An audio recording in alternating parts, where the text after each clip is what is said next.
Happy Thursday. I already see some of you in the chat going, when is the next Becoming Brigitte episode dropping tomorrow? Don't worry, it just takes a ton of research. So sometimes we just have to take a day break to make sure that we are getting everything correct. Also, those of us who are obsessed with the Baldoni case, we have a few updates for you today. I told you guys in the last episode about this case that more lawsuits were coming. Well, one of them just dropped against Blake Lively, and it is also for defamation. We're going to talk about that, but Taylor Swift's team is now coming out swinging, and that is super interesting. An article just dropped about an hour ago in TMZ against Blake Lively in the press. Taylor Swift is alleging that Blake Lively is lying, but is Taylor telling the truth, or is this just a strategy to save her own skin? I don't know, guys. And don't worry, for those of you who have been hitting me up asking if I'm going to give my thoughts on America allegedly taking over Gaza, of course I am. Of course I am going to give my thoughts on that. So we have a lot coming up today. Let's get right into it.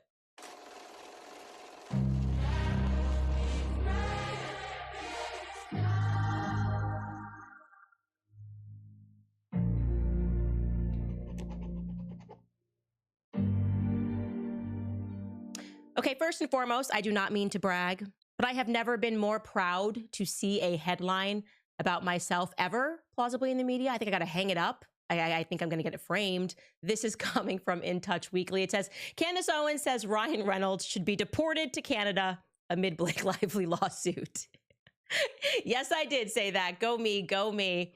Well, guess what? Blake Lively's team is working overtime. I told you how it works in the background. You got all these PR teams, and they're just trying to sway public opinion. And Blake Lively's PR team wants us to know that everything that's happening right now, it's hurting Blake's feelings. And I don't know if you guys have paused to consider that Blake's feelings might be getting hurt in all of this.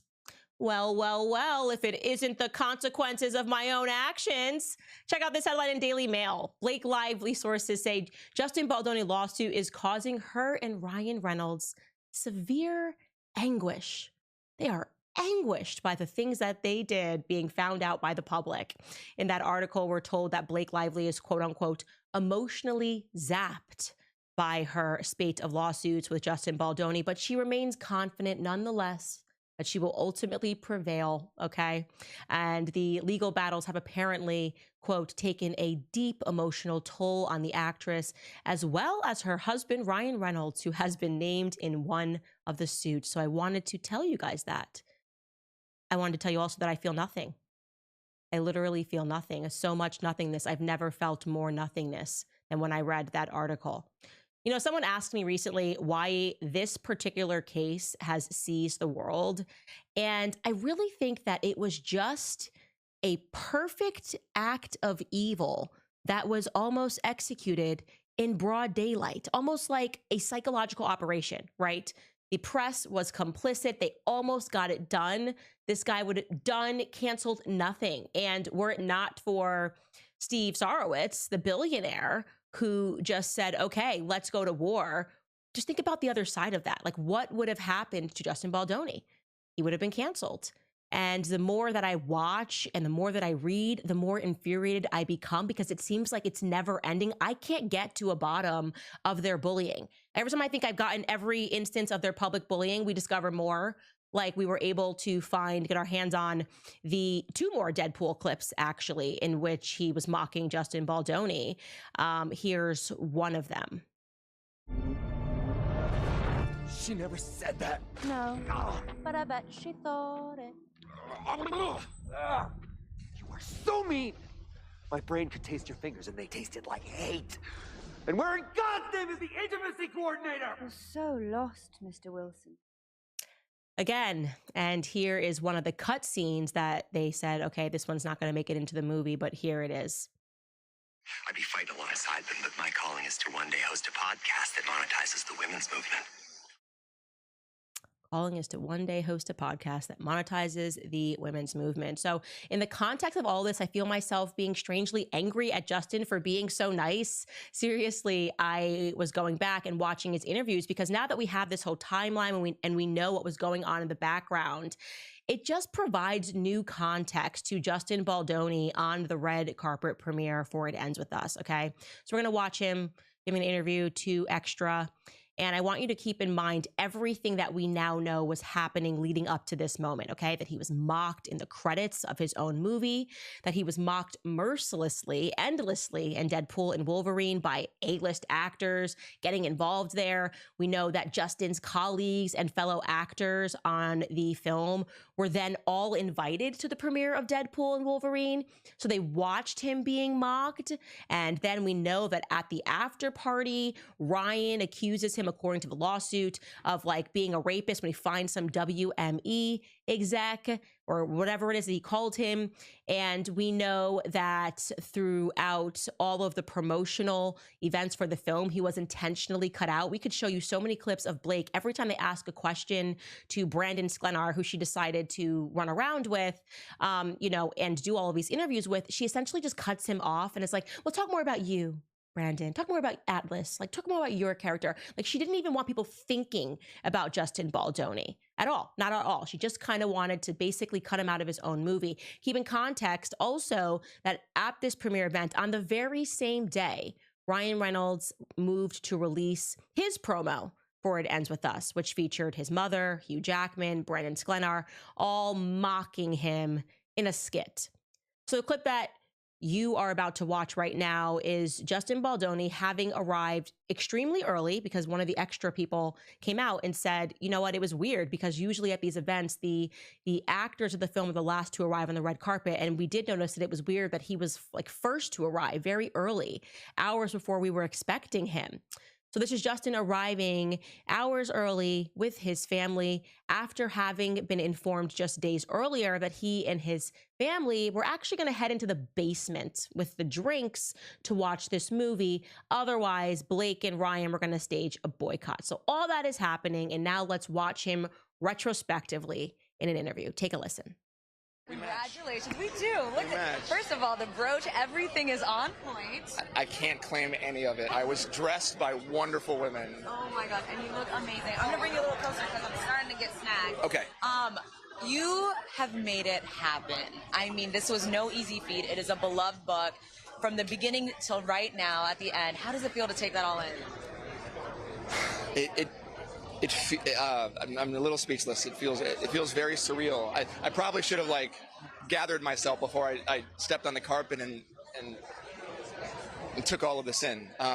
I'm just grateful. I'm grateful to Colleen for trusting me, for writing such a beautiful book. I'm grateful to her mother for allowing it to happen, because really this was in honor of her mom. And I'm grateful to Blake for just being a powerhouse of a performer and an amazing collaborator, and just all the people, the crew. I just have my wife. None of this would have happened without my wife, who did that invisible work of being with the children while I was able to make this movie that doesn't get celebrated nearly enough. And I don't know, I'm just kind of speechless, and I'm just excited for it to be released in the world. Yeah, I mean, it takes a village, like you said. Did I see, this is a family affair for you as well. Did I see your dad as well here? My dad and my mom are here, my aunt, my uncle, who never shows up to anything. He's never even been to New York, and my cousin who just lost her husband, and this is a family affair, and my best friends are here, and, I think all of us it just took a village to make this film, and I feel loved and supported and grateful.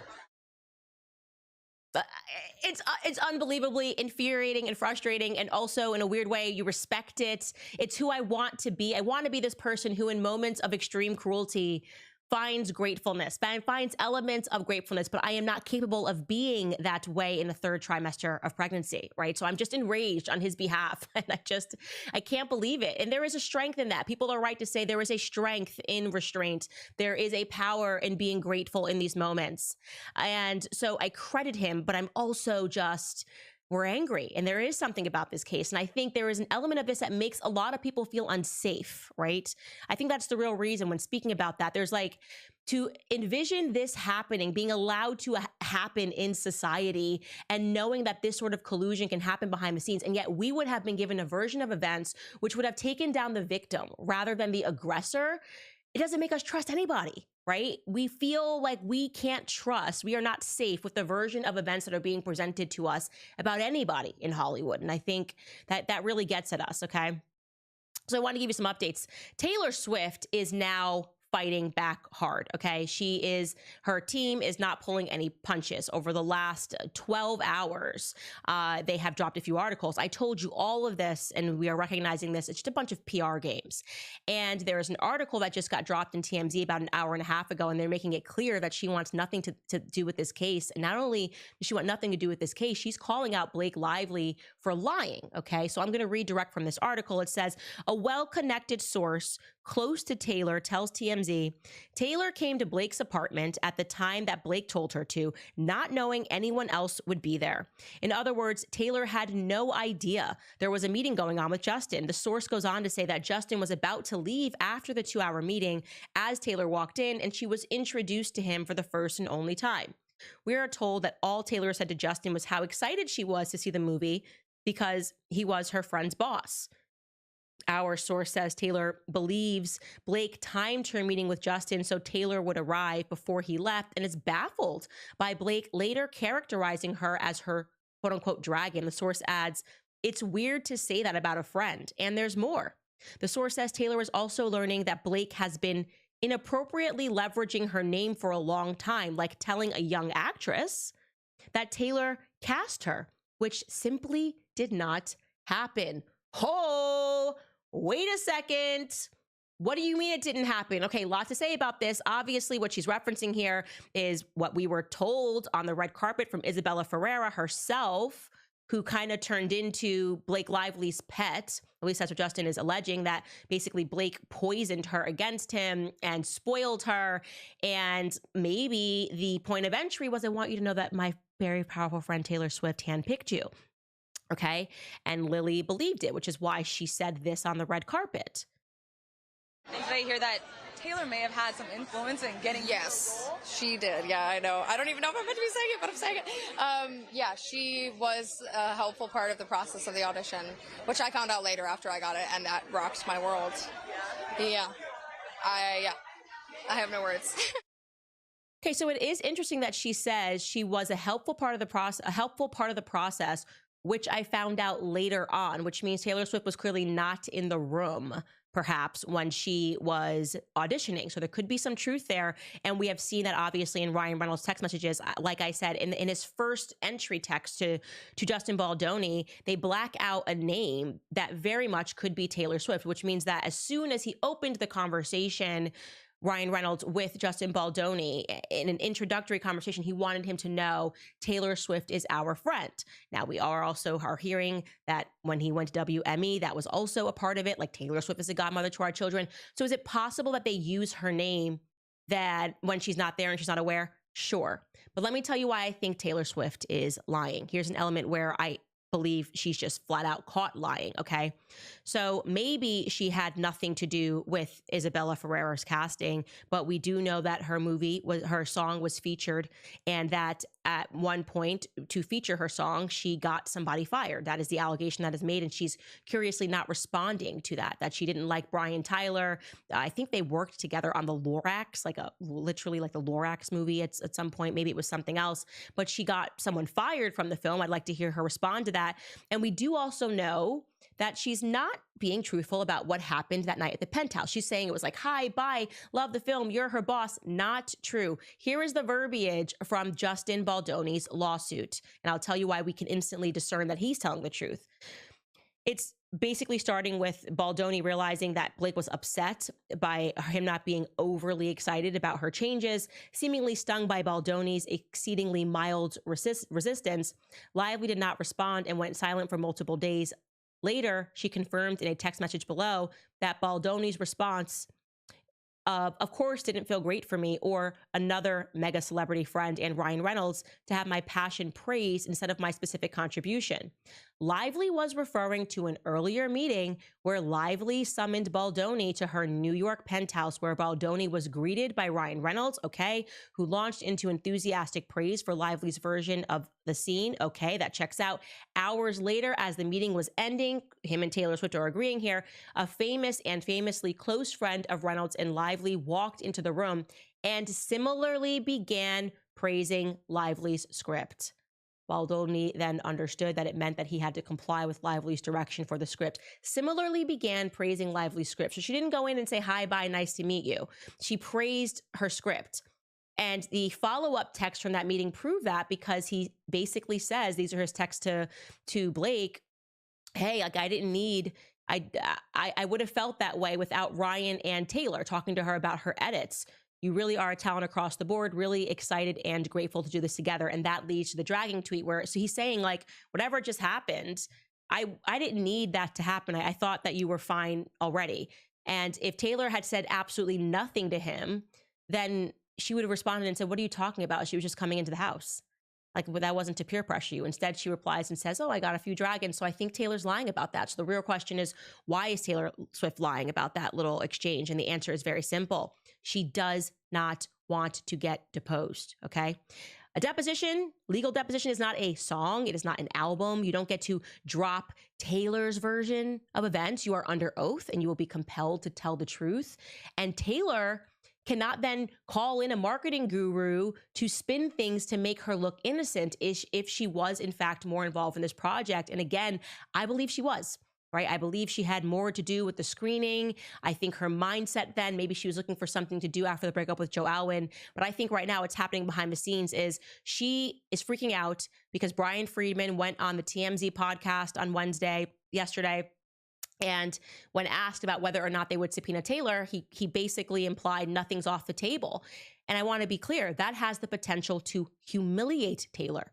Okay. She has carefully woven her brand as a nice girl, as a victim, as somebody who is never involved in any plotting or scheming. If they suddenly say, put her on the stand, put her under oath, and we're going to subpoena her messages, this could present a version of Taylor that the public does not know about, right? And so she seems to be hitting hard. That's not the only article that her marketing team had dropped. They also launched another attack against Blake Lively in the Daily Mail, also in TMZ again, saying that she had been advising Blake for years to tone it down, just to tone down your tude, right? And in the article, it says that Taylor Swift admires that Blake Lively is this ballsy chick who speaks her mind, that she swears like a trooper and refuses to be controlled by anyone. And that's part of the reason that they bonded and became so close 10 years ago. And she saw Taylor to be like this doppelganger of her.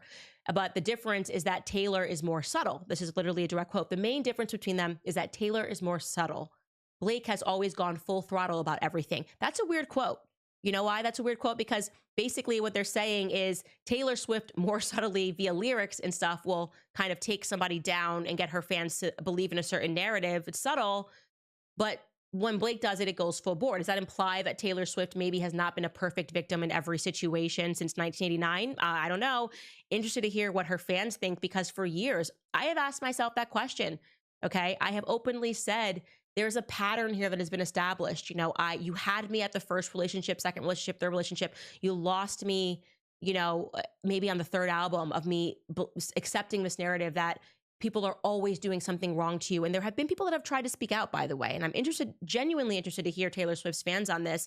But like Calvin Harris, you know, the mass unfollowing of Joe Alwyn that took place. Katy Perry, who early on said that she was, what was it? The wolf in sheep's clothing. John Mayer, who said that what she said was not correct or fair, and it led to him being attacked. And I mean, these are the ones that are just coming off of the top of my head. And so do we think that there is a pattern there? Or is this really a circumstance where Blake has taken advantage of her brand? My instinct is that it could be both. And I do also want to say this. Smartest move that Brian Friedman could make, Brian Friedman's like my spirit animal right now, is to put her on the stand. And that's partially because it's the last thing that Blake and Ryan want, right? The last thing that they want is to have their major A-list fan that they have been using to move up in Hollywood, whose name they have been using to move up in Hollywood and to threaten people behind the scenes, suddenly put on the stand and exposed. It would be such a inglorious end to their friendship, and that it would sting them. So that's what I'm going to say about that. I do want to tell you about the second lawsuit that has dropped. But first, I want to remind you guys about preborn, because there is some great news for people who are pro-life. The abortion pill reversal treatment, which provides women a second opportunity to choose, is bringing babies back to life. When you join forces with Preborn Ministries, you empower women to reverse the curse.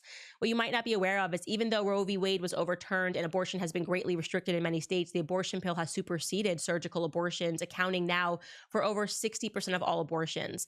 Preborn's network of clinics are on standby for women in their darkest hour. They meet them with God's love and free services to help them choose life through ultrasounds and the abortion pill reversal protocol. Preborn has rescued over 300,000 babies' lives. So you can start this new year right by supporting life and by donating to Preborn today. One ultrasound is just $28, and $140 will help rescue 5 babies. So to donate, you just dial pound 250 and say the keyword baby. That's pound 250 baby, or you can donate securely by just going to preborn.com/Candace. Again, that's preborn.com/Candace.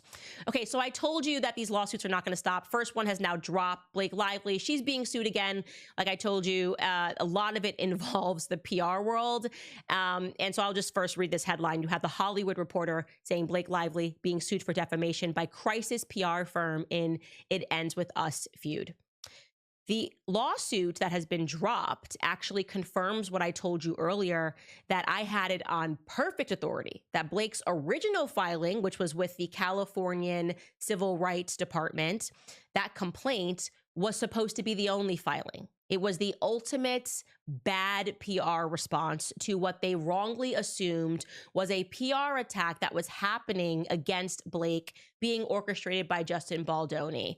And like, I will show you this map again of all the PR firms. I think Leslie Sloan has been terrible. I mean, I don't know them from a hole in the wall, but I'm telling you, if I had this PR firm, I am dropping them. They have gotten it wrong every step of the way. And Jones Work PR got involved in this. Petty drama. They all made a very bad decision to push this, assuming that no, it couldn't all be happening. There must be a hand, a magic hand behind this. Everybody loves us. Everybody loves Blake and her hair products. And then they find out that actually it's looking like no one coordinated it. And maybe people like me and the internet have our own thoughts. Okay. So I want to explain to you just the CRD complaint, why that strategy, what the strategy was supposed to be, okay? The intention when you just want to file a complaint and not file a court case is that you can be a little loose on the details, okay? You can stretch the truth, fabricate, because there's no one that's going to necessarily fact check anything in a way that would come back and be detrimental to you, okay? In case you don't know exactly what it means, because a lot of people are like, what is a civil rights complaint? I don't even know really much about this. It essentially means that you're going down to the civil rights department and you say, my civil rights have been violated at my job because I believe that I have been subjected to discrimination or harassment or retaliation. So you submit a filing and then you wait. And if the office takes a look at your case and they decide, okay, we're going to green stamp this, they then launch an investigation and they reach out to respondents, so people that you have named in this case. And then they will typically demand that the parties involved meet to mediate and try to resolve things before escalating matters if they truly believe that your civil rights have been violated. That is what Blake wanted. She wanted to be able to file that, take it to the New York Times, get them to take down Justin Baldoni, and who knows, like it would have maybe been like, okay, we're going to resolve this in the background now. So when filing this complaint, she did embellish a bit, and she included as a defendant, this is very important, she included as a defendant a man named Jed Wallace. Okay, so I'm showing you this CRD filing, and you can see it says Jed Wallace and his firm, which is Street Relations Incorporated. He's the owner of a crisis firm down in Texas, and that is Street Relations Incorporated. And so they listed him as an actual defendant, meaning he is guilty of these things which we allege that are violating my civil rights. Well, I'm going to just read for you what she actually said about him in the CRD complaint as well, because it's relevant to why he is suing her. She wrote, the retaliation campaign relied on more than just publicists and crisis managers. They also retained subcontractors, including a Texas-based contractor named Jed Wallace, who weaponized a digital army around the country from New York to LA to create, seed, and promote content that appeared to be authentic on social media platforms and internet chat forums. The Baldoni Wayfarer team would then feed pieces of this manufactured content to unwitting reporters, making the content go viral in order to influence public opinion and thereby cause an organic pile-on. So she's saying, this is the guy. Like, this is the guy. He was the person they used and got the internet to turn against me, which that would be a big thing. She could show a smear campaign was organized. The New York Times went and they ran with this, okay? That filing, don't forget, December 20th. Then mysteriously, just 11 days later, she changes her mind. She has a change of heart when peer pressure mounts and the public isn't stupid and they go, wait a second, this is just a CRD complaint. If this is all happened to you, file this in court. And then she goes, okay, now we got to file it in court to save our own PR. 11 days later, she mysteriously drops them as a defendant. So what happened? This is the lawsuit that she filed in New York 11 days later. And now all of a sudden you don't see Jed. Okay, it was a pretty strong allegation you made about Jed in the CRD complaint. What happened in 11 days? What happened that you suddenly said Jed no more? Well, Jed thinks he knows what happened. She was on some BS. That's what happened. It was PR, absent any facts, because she wasn't planning on filing that lawsuit. So he's suing her for defamation because most people, and I count myself amongst most people, didn't realize that she had suddenly dropped his name. And the name of his company, therefore, got dragged through the mud when everything exploded, because journalists are lazy and they tend to just plagiarize. So everyone kept saying that this guy was a defendant. Everyone kept going back to this CRD complaint, making things very complicated. And he's saying, guess what? That hurt my business. That absolutely hurt my business. You defamed me because you never wanted this complaint and to do anything beyond this complaint. And you made all of these allegations knowing that there was nothing that you had no proof. That's why when it came down to filing it in court, you dropped me, because you had absolutely no proof of the allegations that you made. And in a courtroom, it doesn't work like that. You don't get to just write fuzzy things on a piece of paper. You don't get to just draw hearts and say, maybe he's a bad guy too. Maybe he's bad and she's bad too. You're going to have to prove evidence. And so you dropped me, and now I am suing you for defamation. So yeah, if I'm a person looking at that and I'm thinking what happened in 11 days, it looks suspect. If I'm a jury, and I should be on the jury for this case, I don't see how I couldn't be on the jury for this case, but I'm apparently probably not going to be put as a jurist on this case. I would say that he has a very strong case against her. So we will see what happens with that. Now, in response to this, of course, Lively's team is their strategy is just keep crying, just keep saying you're a victim. It's the worst strategy ever. Again, going back to why I would drop Leslie Sloan. They said, quote, another day, another state, another 9-figure lawsuit seeking to sue Ms. Lively into oblivion for speaking out against sexual harassment and retaliation. This is not just a publicity stunt. It is a transparent retaliation in response to allegations contained within a sexual harassment and retaliation complaint that Ms. Lively filed with the California Civil Rights Department.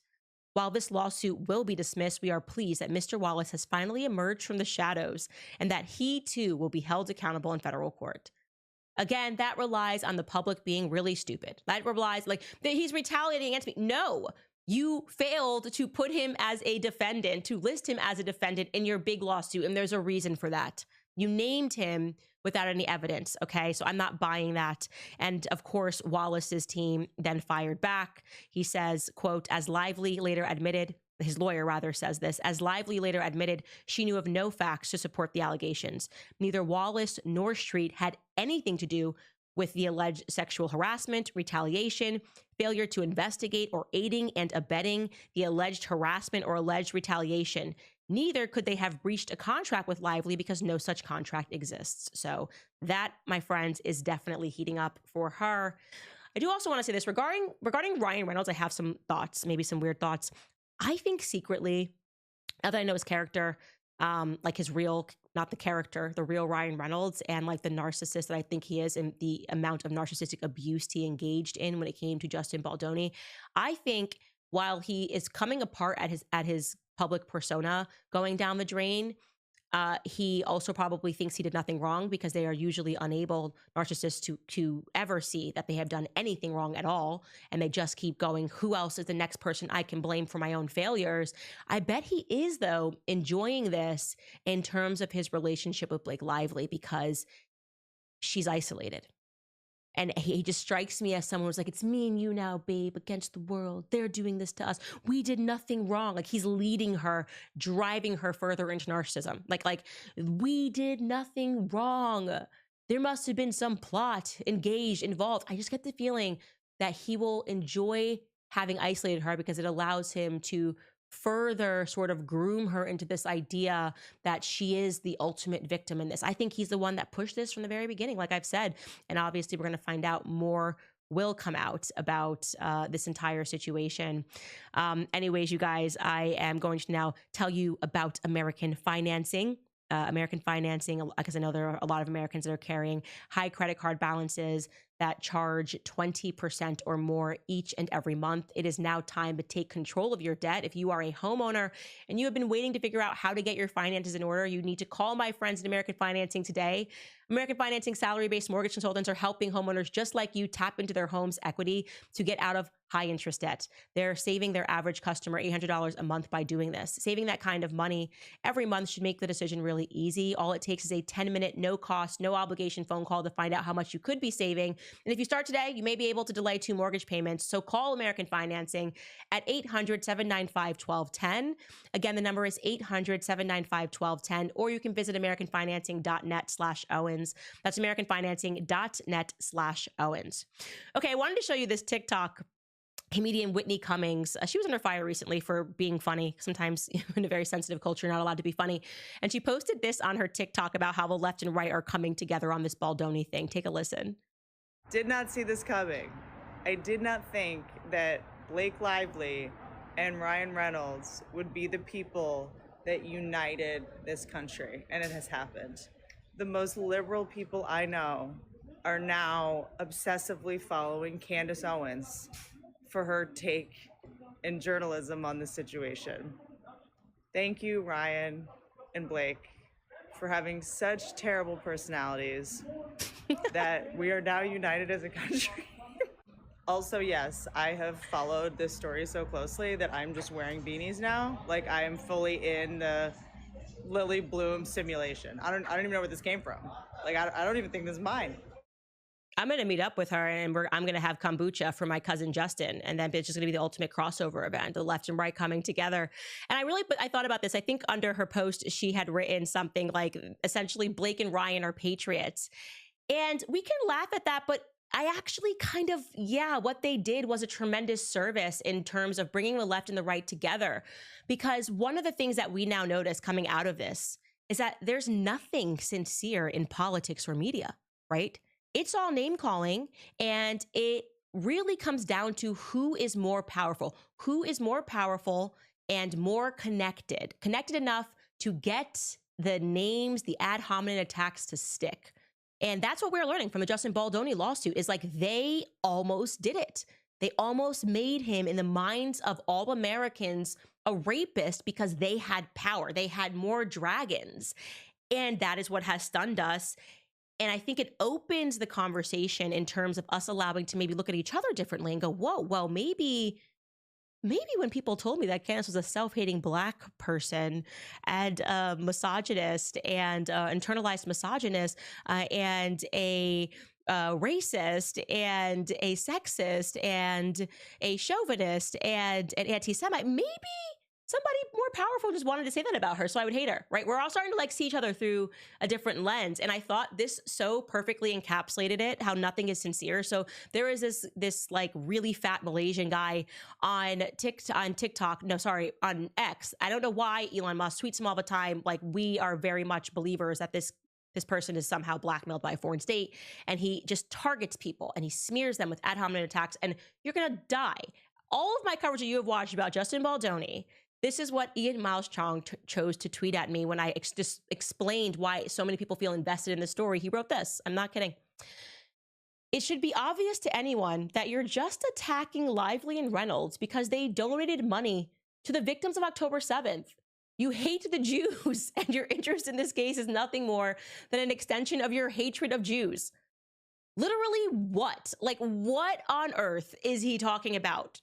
Just so we're clear, Blake Lively and Ryan Reynolds, it turns out, because I wasn't aware, because nobody cared about their donations when we got involved in this case, donated to both Israel and Gaza. So he's just wrong here on the facts. $1 million to support children in Israel and in Gaza. So it didn't matter what side anybody was on. Secondly, Justin Baldoni is Ashkenazi Jew. He is half Ashkenazi Jew. Steve Sarowitz, I think, is 100% fully Ashkenazi Jew, and I have been defending them and their PR team, their Jews. Like, I am just going, like, I basically should be winning, if we're doing it down to race, I should be winning an award right now for trying to preserve a company, a Jewish company, against non-Jews. Blake Lively was raised, I think, Baptist, and she's obviously has no faith other than anything but herself right now. And Ryan Reynolds also in the Church of Narcissism, but he was raised the same thing that I am, Catholic, believe it or not. He was raised in Canada and he's Catholic. So it just shows you that, like, usually that person coordinates with people and helps to get articles written about people, how insincere it is, how insincere these smears are. Like, you're calling me an anti-Semite for defending Justin Baldoni is maybe the craziest take on the situation I've ever seen. And it made me really question this moment that we're in, where we're all recognizing that. And people were asking me about my take on the Gaza situation because Trump recently came out, and I'm going to show you what he said. But leading up to this moment, I hope now people can reflect on really everything that happened last year to me, and people that have written like, Candace, I love your content. Like, I'm just so sad that, like, I found out that you hate Jews. And I'm like, guys, it's not true. It's completely crazy. I lived in New York. I was born in New York. You cannot hate Jews and be in New York City. You will never get a bagel. Okay. It's just not real. But there was this vicious attack on me because I said things in support of the Gazan children that were being mercilessly murdered, and it was on my screen, and I didn't want to stand down to that to preserve my media reputation. Like, I was happy to be smeared and libeled to be able to stand up for children, and it's almost distinctly because of my everything I learned about the Holocaust in school that I could never stay silent about what I was seeing happening to these women and these children. Like, it is directly because of the lessons that I took away and the lessons that were impressed upon me in my schooling that my silence just couldn't be bought on the matter. So anyways, a huge debate right now, obviously, is Trump really shocking the world and saying that the USA is just going to take over the Gaza Strip. So he hosted Prime Minister Benjamin Netanyahu of Israel, which I would have never done if I was president of the United States because of the things that he has done. The irony, by the way, is all of the super powerful Jews in Hollywood have spoken out against Benjamin Netanyahu, like Ari Emanuel, arguably the most powerful Jew in Hollywood, and agreed with what I said. But I guess he was allowed to say it. But here's what Trump said, and I'll tell you what I think about it. Take a listen. Would Palestinians have the right to return to Gaza if they left while the rebuilding was happening? It would be my hope that we could do something really nice, really good, where they wouldn't want to return. Why would they want to return? The place has been hell. It's been one of the meanest, toughest places on earth. And right now, I've seen every picture from every angle, better than if I were there. And nobody can live there. You can't live there. So if we can build them through massive amounts of money supplied by other people, very rich nations, and they're willing to supply it. If we can build something for them in one of the countries, and it could be Jordan, and it could be Egypt, it could be other countries, and you could build 4 or 5 or 6 areas. It doesn't have to be one area, but you take certain areas and you build really good quality housing, like a beautiful town, like someplace where they can live and not die. Because Gaza is a guarantee that they're going to end up dying. The same thing's going to happen again. It's happened over and over again, and it's going to happen again as sure as you're standing there, Peter. So I hope that we could do something where they wouldn't want to go back. Who would want to go back? They've experienced nothing but death and destruction. And here's what he said following that up. Short clip. The only reason the Palestinians want to go back to Gaza is they have no alternative. It's right now a demolition site. This is just a demolition site. Virtually every building is down. They're living under fallen concrete that's very dangerous and very precarious. They instead can occupy all of a beautiful area with homes and safety, and they can live out their lives in peace and harmony instead of having to go back and do it again. The U.S. will take over the Gaza Strip, and we will do a job with it, too. We'll own it and be responsible for dismantling all of the dangerous unexploded bombs and other weapons on the site, level the site and get rid of the destroyed buildings, level it out, create an economic development that will supply unlimited numbers of jobs and housing for the people of the area. Do a real job, do something different. Just can't go back. If you go back, it's going to end up the same way it has for 100 years. So here's why I love that clip. I love these two clips because we have at long last arrived to the period where after a year of gaslighting us and telling us that wasn't happening, like everyone just smearing us in the media, because obviously the media, as we've learned through the Justin Baldoni case to this, is just a place where it's prostitution, right? It's like the highest bidder, right? And after a year of them calling everybody anti-Semitic who noticed that an ethnic cleansing was taking place, we're just now getting to the point, which is an ethnic cleansing is going to take place. We're going to just move millions of bodies. And now we're going to try to emotionally engineer the public to think that it's acceptable by saying, well, there's nothing left. Our bombs bombed it all. Why would they want to go back there? There's nothing left, which we have on tape, Bibi Netanyahu saying that before October 7th, him caught on tape saying we have to make the punishment so severe and so harsh that the Palestinians won't want to go back because there's nothing there. He said this, okay? I showed it on my show and I didn't care about the figurative bullets that were coming my way because those bullets were figurative and they weren't real. And what I saw in terms of the kids being target practiced on in Gaza made me sick to my stomach. And so one of the other favored lies about me in the media is that I agree with everything Trump says and he does. And I could not disagree more with this. I could not have been more vocal in my lack of support for any person who, whether left or right, who claims to be a good and a compassionate person who is okay with what is happening and what they are saying they're going to do, all statements which are on record before October 7th even happened. And in terms of Trump talking about the real estate of the property, saying they have to go, and Jared Kushner was on tape speaking about how much worth the property could be. And so for those of us who said, are there people who have already invested in this property and want to see it being built up because they are going to make a ton of money because the plan is to move these people from their homeland somewhere else? And we were called conspiracy theorists, and we were called Jew haters, and we were called anti-Semites. This is truly a moment of vindication, okay? It is a moment of vindication, and I do not agree with it at all. Not at all. And now they're saying that the UK should take these people. And this just puts us on that circle. You know, it really is just, it's loony. You have the people in the UK and other countries going, I don't recognize my country. Why don't I recognize my country? Why is this country becoming majority Muslim population? And they don't want to connect the dots and say, well, you know, which country is not becoming majority population, just seems to be expanding its borders all the time? Israel. And we keep fighting their wars or funding their wars. We haven't stopped doing that. So as they become more ethnocentric, as they keep getting more land, as they keep having strict rules about who is allowed to commute there, our countries are looking very different. Why would they want to stay home? Because they recognize where they are. So if you're going to build it big and you're make it beautiful, Trump, let them stay there while you do it. I'm sure they would be very happy to do that. And for those of you who can't even imagine, just take a second to pause and think about the fact that for 2 years, these people have been walking on foot, children crying. Find it. It's online. Go look at it. Bleeding, kids being shot in the head. Okay, they're saying 20,000. We know it's now more because of the number that they're giving us in terms of saying how many people have to be moved. It's simple math of how many people are dead there, how many women, majority women and children are dead in this area. So you imagine you go back and forth. Finally, it is over. And you are now being told that, well, you are going to be really happy because we're going to put you in a country where nobody speaks your language, no one understands you. And you're just gonna, I don't know, be in the UK, be in Ireland. Isn't that a better plan? Won't you be happier there than in the rubble of the place of your ancestors? Isn't that better for you? It's evil. If the theme of what we have been talking about are perfect acts of evil, what has happened to the children and the women of Palestine who had nothing to do with October 7th is a perfect act of evil. And I will not support it.